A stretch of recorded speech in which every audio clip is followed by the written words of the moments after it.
Thank you, Abby and Gundy.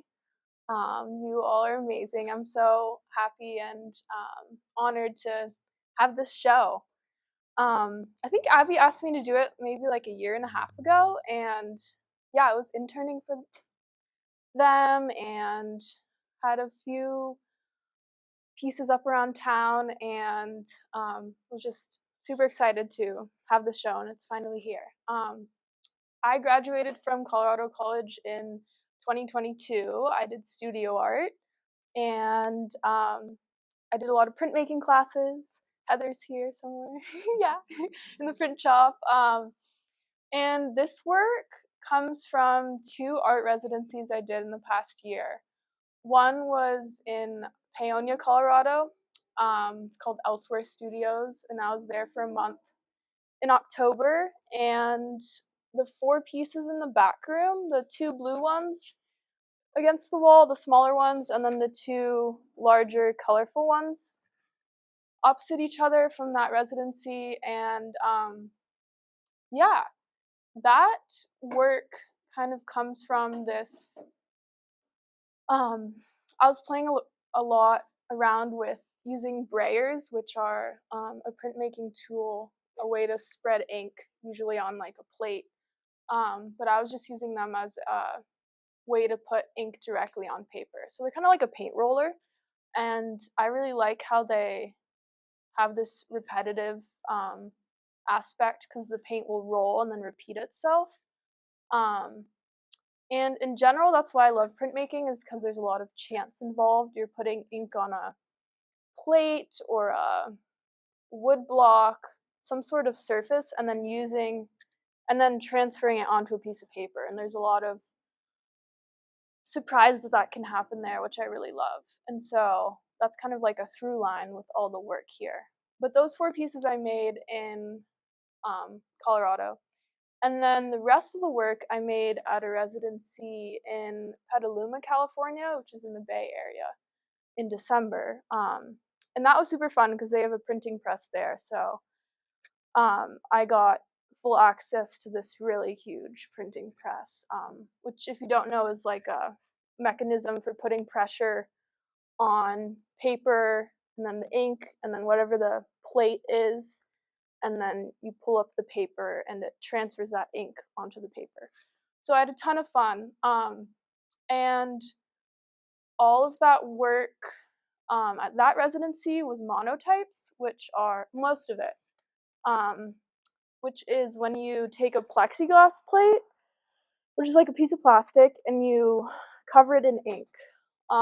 And then you wipe away the ink with like a Q-tip or a rag and some alcohol.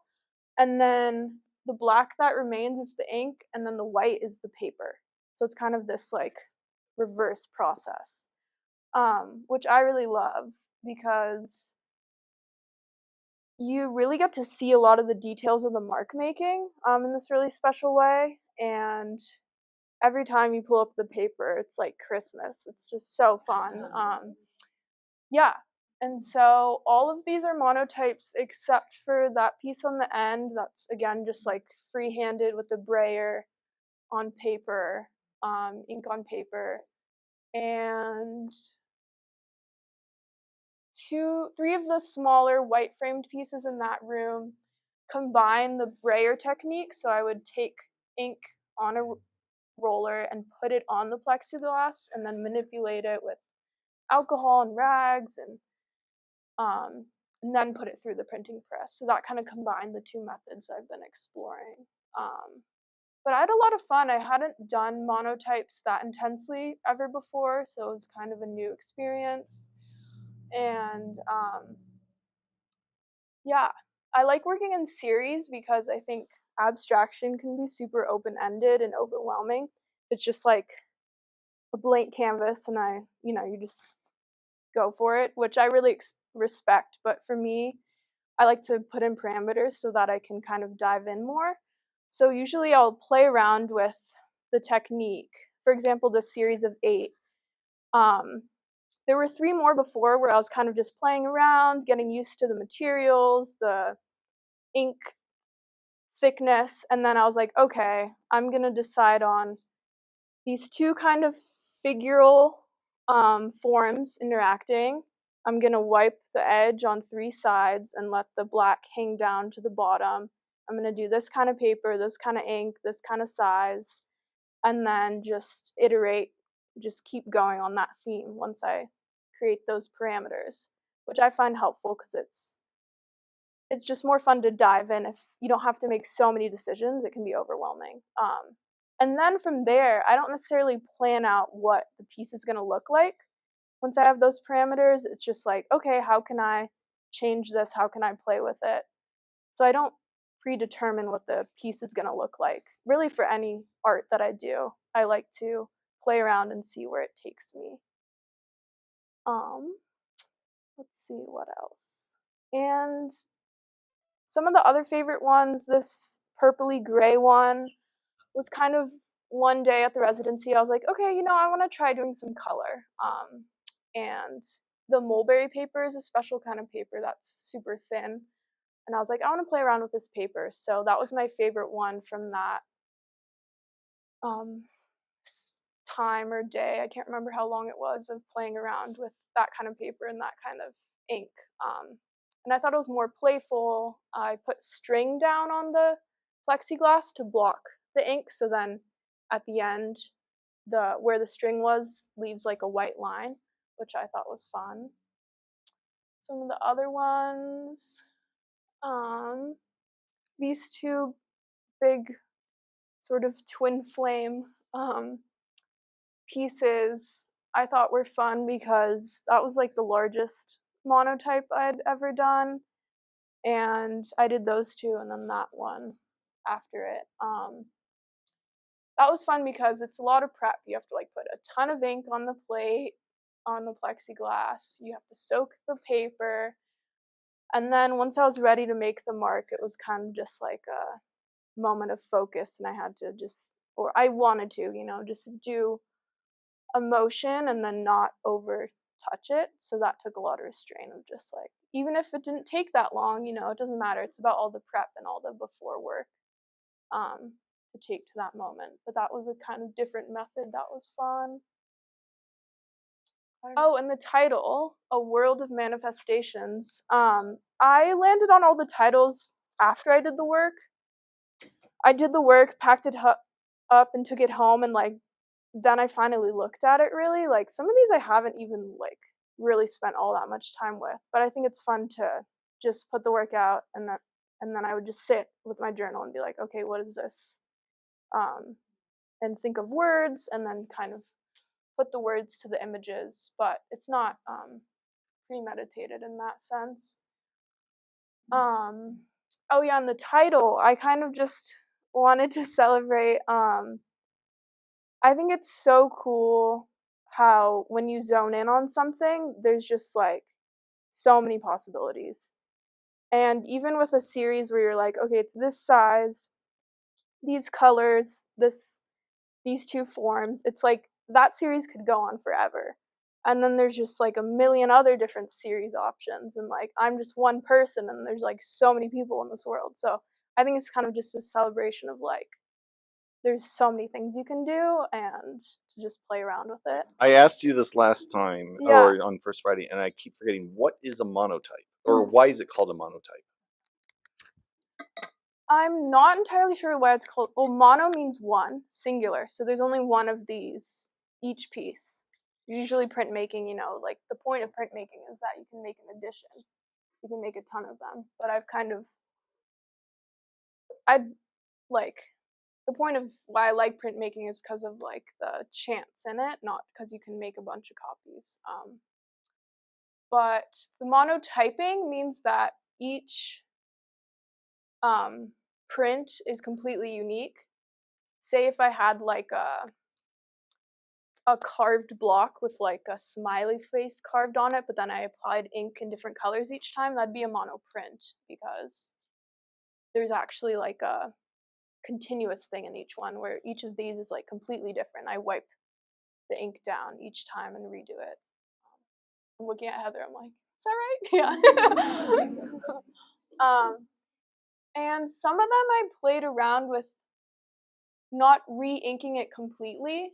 like a few of these down here. You can see like where it's a little bit lighter gray, so I'd come in with the brayer and ink it up and then manipulate some areas and not others, which I think is fun.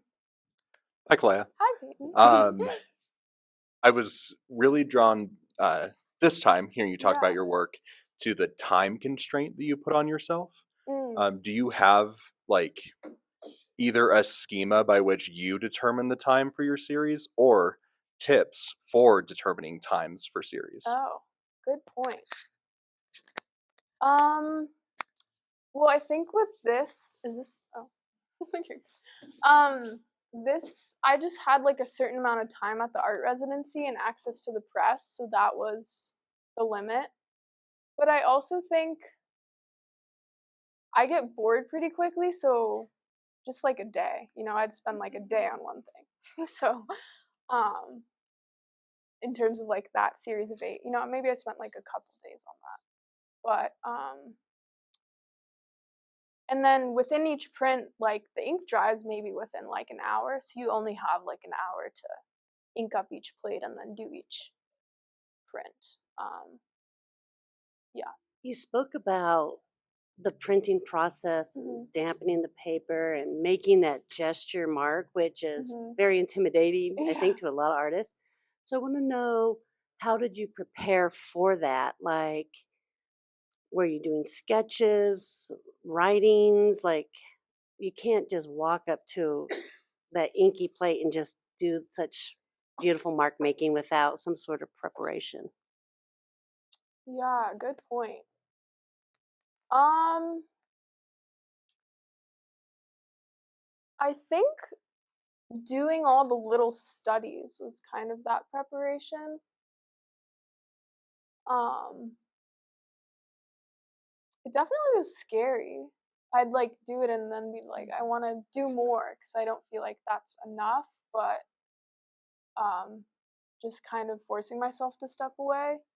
I don't think I did any. I would like write every day at the residency, kind of recap. Okay, what's going on? What did I do today? Or like in the beginning of the day, okay, what do I want to explore? Um, and then almost like cleaning for me can be super like meditative.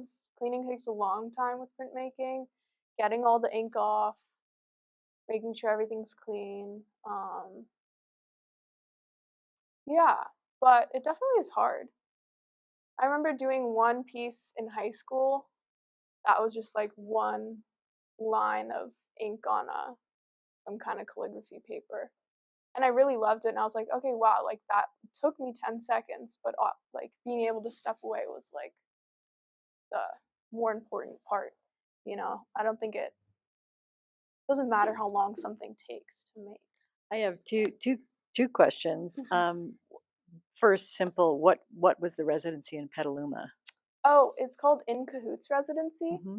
This woman named Macy runs it. She's super awesome. She's a book artist. So she has like this old barn she converted into a letterpress studio and then a printmaking studio. And she hosts writers, book artists, printmakers, and it's just her own private business. And she's a book artist. And yeah, Aaron who used to work at the press at Colorado College recommended it to me because that's his friend. Yeah. Okay, thanks. And then the next one, and it sort of echoes a little bit to what I guess Heather was saying, is in terms of preparation, because what I see, particularly just as an example in that piece there, it's evocative of calligraphy and Mm-hmm. of figure drawing, Mm-hmm. both of which take an incredible amount of preparation. But that's what I see in there, and I'm wondering, was there a consciousness of that at all, or is that a coincidence, or um, are you intrigued by a direction informed by that, or have you studied those things, or like that? Yeah, good question. The figurative aspect was definitely present in my mind because I did these later in the residency and I'd already been playing with the like two forms, two figures interacting. Calligraphy, like later I've been like, oh, that was totally like calligraphy, but I've never like studied calligraphy. I've grown up going to like a Buddhist monastery, so my parents like have calligraphy around and I've watched monks do it, but It wasn't like at the forefront of my head. Yeah. You said it's not premeditated. Hmm. So is that how you approach all of your work? That you come with kind of a blank slate and then you let it inform how it makes you feel versus you feel a certain way and then you create? Good question. Yeah, I've wanted to touch on this because those two blue pieces in the back, the smaller ones, thanks. That I was very much like, okay, I have this vision of a blue sort of oceanscape. And so I had been thinking about that for quite a few days, and then I like went into it with that idea, but not with the exact outcome. So sometimes that does happen where I have like a idea, but usually not. Like sometimes it'll be like material based, like, oh, I want to use this mulberry paper. How can I play around with it? And then I play around with it until the idea comes from that process. Similarly with the monotypes. Yeah, just kind of playing around until I feel like there's something there. I very much like follow my interests. I think can be like very fueling. If something's like hard or not going well, I'm like, yeah, no. Not always, but thank you guys.